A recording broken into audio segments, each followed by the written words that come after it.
ვარდების რევოლუციიდან, როგორია საქართველოს ხუთწლიანი რევოლუციური მმართველობის შემდეგ. ვარდების სამეულის ერთი წევრი გარდაცვლილია მეორე წევრი ოპოზიციაში.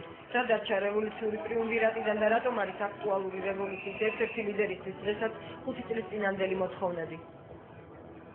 უდიდესი განსაცდელის შემდეგ ჩვენ კვლავ არანაკლები საფრთხის წინაშე ვდგავართ. დავაგეთ ომი, ჩვენი მიწა-წყლის ნაწილი ჩვენი კონტროლის ქვეშ არ არის, დაოკუპირებულია. დაღუპულია ათობით ადამიანი და დევნილია ათობით ოჯახი. ჩვენ ვერ დაუშვებთ ყურზე აგებულ რეალობას. ჩვენ ვერ დაუშვებთ იმას, რომ ავირჩიოთ გზა, რომელიც არ არის სიმართლეზე დაფუძნებული. ვარდების ეპოქის 5 წელი რატომ არის აქტუალური 5 წლის შემდეგ დემოკრატიის, მედიის, სასამართლოს, ბიზნესის თავისუფლების პრობლემები? დაკარგული ტერიტორიები ვარდების რევოლუციამდე და ვარდების რევოლუციის 5 წლის თავზე. რევოლუციური ხელისუფლების მიღწევები და მარცხი. როგორ შეცვალა ამ ხუთმაწელმა საქართველოს? დღეს ტოქ-შოუში ბარიერი. საღამოშტობის მოგესალმებით, თქვენ ტელეკომპანია კავკასიის პირდაპირ ეთერში უყურებთ პროგრამას, რომელსაც ბარიერი ეწოდება. მე ალექსანდრე ილისაშვილი ვარ, ხარ ჟურნალისტი, გადაცემას დღეს გავუძღვები. როგორც მოისმინეთ, დღევანდელი ჩვენი საუბრის თემა იქნება ვარდების რევოლუციის 5 წლის თავი. სულ ახლახანს 2 დღის წინ შესრულდა ზუსტად 5 წელიწადი. ნახევრად მრგვალი თარიღი ცნობილი მოვლენებიდან, რომელიც 2003 წლის 23 ნოემბერს დაგვირგვინდა და დაიწყო 2 ნოემბერს. რაც რევოლუცია და რა მივიღეთ? იყო ეს შესაძლებლობების ხელიდან გაშვების 5 წელი თუ შესაძლებლობების მაქსიმალურად გამოყენების 5 წელიწადი? როგორი იყო ხალხის მოლოდინი და რა რეალობა გვაქვს დღეს? როგორი საქართველო გვაქვს დღეს? რა ავაშენეთ და რისი აშენება მოხერხდა ამ 5 წლის განმავლობაში? აი ამაზე ვისაუბრებ დღევანდელი გადაცემის სტუმრებთან ერთად: გიორგი უძილაური, ია ანთაძე, თინა ხიდაშელი, ლუბა ელიაშვილი, გელა ნიკოლაიშვილი, გიორგი მარგოლაშვილი და რატი ამაღლობელი იქნებიან დღევანდელი ჩვენი გადაცემის სტუმრები. მოგესალმებით, დიდი მადლობა ჩვენთან მობრძანებისთვის. მიესალმებით დარბაში მსხვილ ახალგაზრდებს. ნელია გვერდიაუარო, დღეს ძირითადი საუბრის თემა არის ვარდების რევოლუციის 5 წლის თავი, შედეგები, მაგრამ ნელია გვერდიაუაროთ იმ ყველაფერს, რაც დღეს განვითარდა, მით უფრო, არ ვიცი, დამხოა იყო ჩვენი გადაცემისთვის. ხო, საგანგებო დასასი არ დაიგეგმებოდა, მაგრამ ერთ-ერთი რეჟისორი, შეიძლება ასე ვთქვათ, ერთ-ერთი რეჟისორი და შემოქმედი 5 წლის წინანდელი მოვლენების ეროსი კისმარიშვილი, რომელიც აქტიურად ედგა მხარში იმ ტრიუმვირატს, რომლიდან ერთი დღესაც საქართველოს პრეზიდენტია, მეორე ოპოზიციაში გადასული, ხოლო მესამე საერთო ვითარებაში გარდაცვლილია და ამ გარდაცვალებასთან დაკავშირებით ალბათ არ გადავაჭარბებ თუ იცი რომ უამრავი კითხვის ნიშანი არსებობდა და არსებობს კიდევაც დღესაც. ერთ-ერთი შემოქმედი ამ ყველაფრისა იყო შემოქმედი დღევანდელი პოლიტიკური სკანდალის, იმ სკანდალის, რომელიც განვითარდა დროებით საგამოძიებო კომისიაში პარლამენტის შენობაში. ამ სკანდალზე, ამ პოლიტიკურ სკანდალზე კითხავთ პირველ რიგში გიორგი უძილაურს კითხავთ. თუ უყურე პირდაპირ ეთერში იმ ყველაფერსაც, აი პირდაპირ ეთერში რა საქართველოს მოყურა, ეს იყო ერთ-ერთი ყველაზე საინტერესო მოსმენა, რაც პარლამენტში გაიმართა, არა მარტო გამომდინარე ეროსი კისმარიშვილის პოზიციიდან რამდენიმე თვის წინ, ანუ ელჩის პოზიციიდან, არამედ მისი როგორც ერთ-ერთი შემოქმედის ამ ხელისუფლებისა და მისი პიროვნული თვისებებიდან გამომდინარე.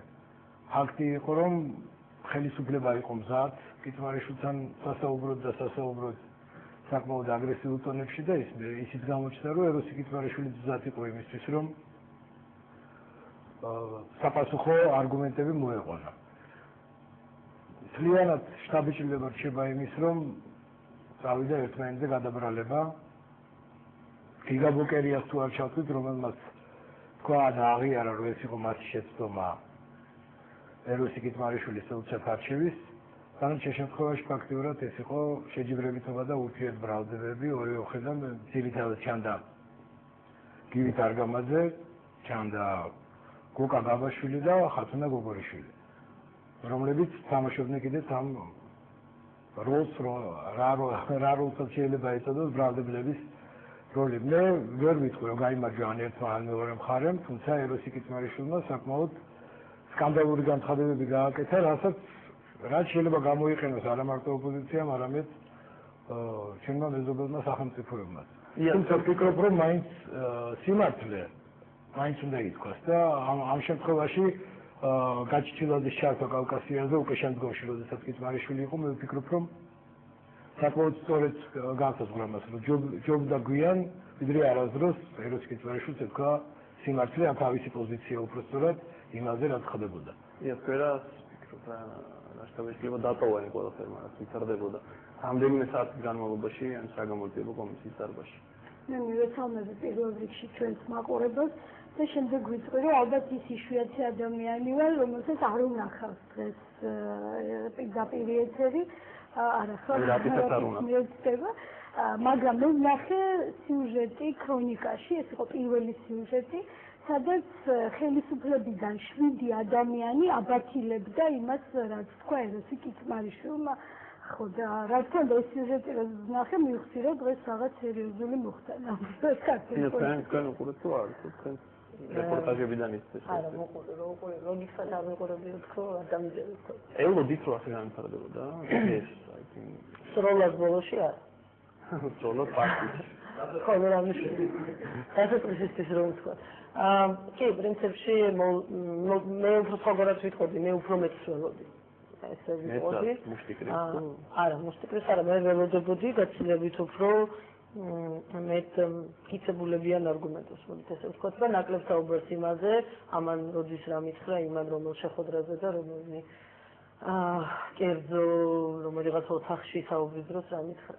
ეს ეტაპი მე ვფიქრობ, რომ კერძო საუბრებში ნათქვამის და შემდეგ ამისი გახმოვანებით ჩვენ ერთი წლის წინ უკვე გავიარეთ. და ეს ეფექტი უკვე გავლილია. კერძო საუბრებში, ხო, რა თქმა უნდა, კერძო საუბრებში ნათქვამი და გეგმილი და მე ამისი მონაყოლის ეფექტი ჩვენ უკვე ვნახეთ, მე არ მგონია რომ ასეთი ტიპის გაკვეთა კიდევ არსებობდეს. დღეს ეროს კიტმარიშვილს მით უმეტეს იმიტომ, რომ ის ბოლო მომენტამდე ხორგასხობით ოქროშვილისგან, რომელიც უკვე დიდი ხნის წასული იყო ხელისუფლებიდან იმ მომენტში, ბოლო მომენტამდე ხელისუფლებაში იყო, რომელიც უშუალოდ იყო მონაწილე ყველაფრის და იმ პერიოდშიც, როდესაც იგი ოფიციალურად თანამდებობაზე არ იმყოფებოდა, ჩვენ ველოდებოდით გასწრებით უფრო მეტ კიცებულება. თავისთავად ის ფაქტი, რომ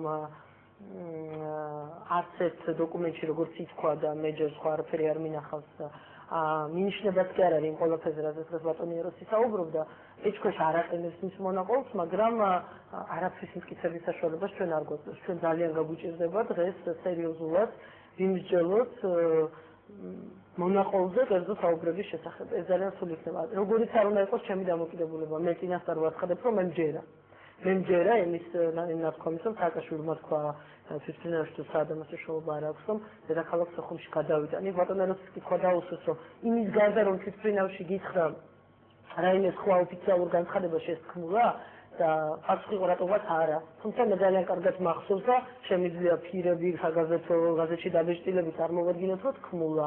შეიძლება იმ დროს იმ კონკრეტულ წრეს არ თქმულა, რომ სოხუმში გადავიდა დედაქალაქსო, მაგრამ მაგალითად მე ძალიან კარგად მახსოვს აფხაზეთთან საზღვარზე სამეგრელოს ერთ-ერთ ბოლო სოფელში პრეზიდენტის ვოიაჟი, სადაც დევნილებს შეხვდა, საათი აჩუქა ერთ-ერთ დევნილს და უთავრესად ამ საათზე ბატარეები ხასულად როგორ არის დამეხმარეთ. ესე ვადა გაუვა, შენ სახლში იქნები. ეს იყო ყველაზე უცარი ნიშნული და ამის მერე ჩვენ გვახსოვს ბევრი ნიშნულები, რომელსაც პრეზიდენტი ამბობს, რომ ჯერა, მაგრამ სულია ამაზე სერიოზულად ლაპარაკი. მე იმედი მაქვს, რომ ბატონი ეროსი ამ თავის სიტყვებს რაღაცეებით გაამაგრებს თანდათან. მე ცენტრს პედალზე მიდე თქვენი ყურადღება გავამახვილებ, რომ უყურებდი ამ გადაცემას. ყურადღებით უსმენდი ყველაფერს. ხომ პარადა დავითაია, პრაქტიკულად ჩათვალა დასაბუთებულად ბატონი ეროსის განცხადებები, მაგრამ მან განაცხადა გაგახსენებთ, რომ პარადა დავითაია გახოთ იურისტი და პროკურორი. სულ ცოტა ხნის წინამდე წარსულში. მან განაცხადა, რომ პროკურატურას მე ვთქვა აღძრეს საქმე ეროს კიტმარიშვილის წინააღმდეგ, რომელიც არ შეასრულა თავისი მოვალეობა, ანუ ეს ყოფილი იცოდა, ესმოდა, ეს საუბრები, ლაპარაკები და ასე შემდეგ და არ მიიღო კონკრეტული ზომები, ანუ თავისი უფლებამოსილება სადღაც გადააჭარბა და სადღაც არ შეასრულა. ანუ მან ჩათვალა ფაქტად ის ამბავი, რაც განაცხადა ბატონმა ეროსი, ხო? სხვა შემთხვევაში ეს ფაქტი არ არის, მაშინ